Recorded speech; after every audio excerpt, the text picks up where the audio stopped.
What's up, Brian Tong here, and welcome to the AppleByte for all the good and bad stuff inside the world of Apple. Now, it's another plate full of iPhone rumors or news to feast on this week, and we start off with the Wall Street Journal, who's reporting that Apple is preparing a thinner and lighter iPhone with an 8-megapixel camera sensor for a launch in the third quarter of this year.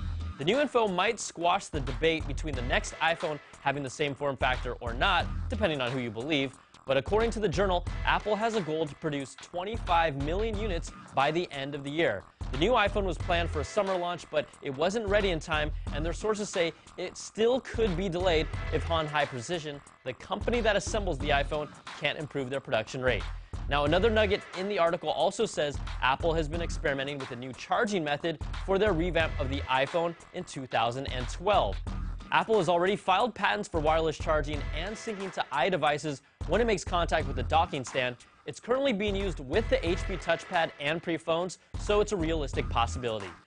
But let's not ignore the iPad 2 when it comes to the rumor train. This Is My Next blog says that the iPhone isn't the only new kid on the block this fall. Right stuff.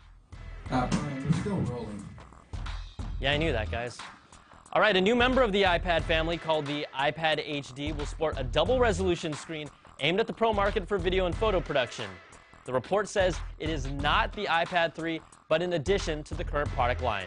Now, this is almost hard to believe. There's really no need for Apple to do this right now, but we'll see how this rumor shakes out. Now, in stories based on actual facts, a patent application by the Big A reveals a heated wireless stylus concept for the iPad and iPhone.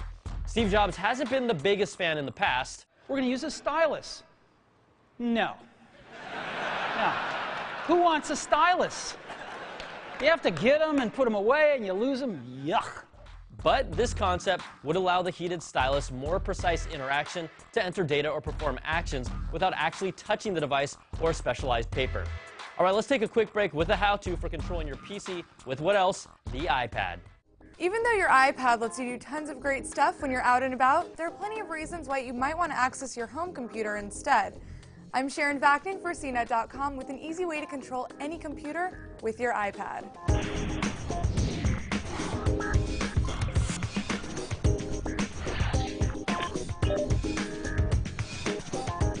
First of all, if your mom is always asking you for tech support, it might just be easier to take control of her computer instead. To do this, I'm going to use a free program called Teamviewer. Any computer you want to control needs to have this program installed, and it's compatible with Mac and PC. Go to teamviewer.com and download the program on your computer. When you open it, you'll see an ID and password. We'll come back to that in a second. Now go to your iPad and get the free app from the App Store. Launch it and enter the ID and password from your computer. Hit connect and watch the magic happen. You'll see a helpful screen with gesture tips. For instance, use one finger as your mouse pointer, drag with 2 fingers to scroll, pinch to zoom, and double tap and drag to move windows. So now you can show your mom or a friend how to change a setting or maybe even send yourself a file from your computer. But what if you want to actually stream media from your computer to your iPad remotely? Instead of taking up space on your iPad by storing movies on it, you can stream from your desktop computer with AirVideo. Go to inmethod.com, then Downloads, and grab the AirVideo server for Mac or PC. Open it, and you'll see a window where you can add folders you want to share with your iPad. And it's pretty neat because you can even share iTunes playlists right here. Now go to the Remote tab and check Enable Access from Internet. Also make sure Automatically Map Port is checked. Make note of the PIN, and we'll be using it in a sec. Next, head over to Settings and check Require Password. Make sure you set a strong one unless you want to give hackers a free pass to your computer. Finally, make sure the server is turned on. Now head over to your iPad and download the AirVideo app, which is actually compatible with all iOS devices. Hit the plus button and select Enter Server PIN. Enter that PIN you noted from the Remote tab, and you'll be given instant access to videos on your computer. Just remember that your remote computers will need to stay on and connected to the internet for this to work, and that if your iPad isn't connected to Wi-Fi while doing this, you're definitely hogging your data usage. All right, thanks, Miss Sharon. Now, in some cool news for Blu-ray fans, it's still not coming as a build-to-order option on your Mac, but a company called MacGo has released the first universal Blu-ray software for the Mac and PC. Now, you'll need an external Blu-ray drive, and you can find one cheap for around $75 on Amazon. The software is free for the first 3 months and $39.95 to purchase, but it's a legit solution for watching Blu-ray on your Mac. Now, the battle with iTunes for digital music continues. Spotify, the music subscription service, made it official. They're coming to the US to take on iTunes.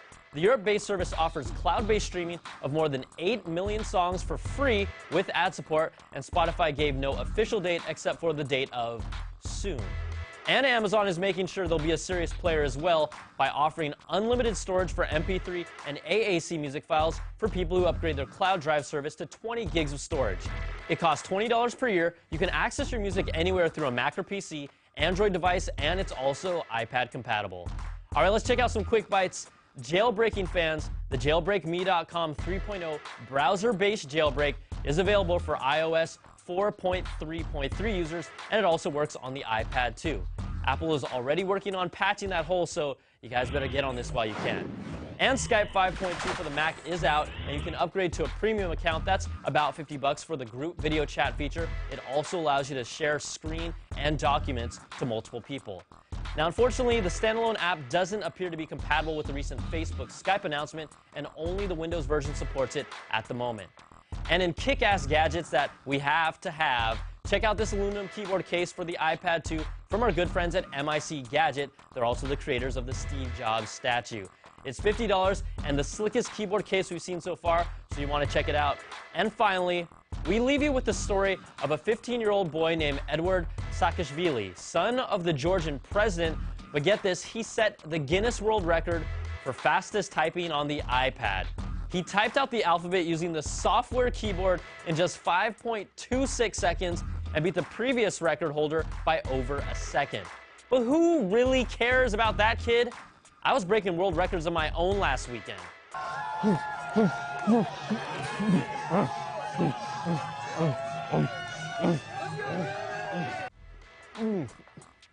That's the news for this week's show. Make sure you send us your emails at the AppleByte@CNET.com. I'm Brian Tong, and we'll catch you next week.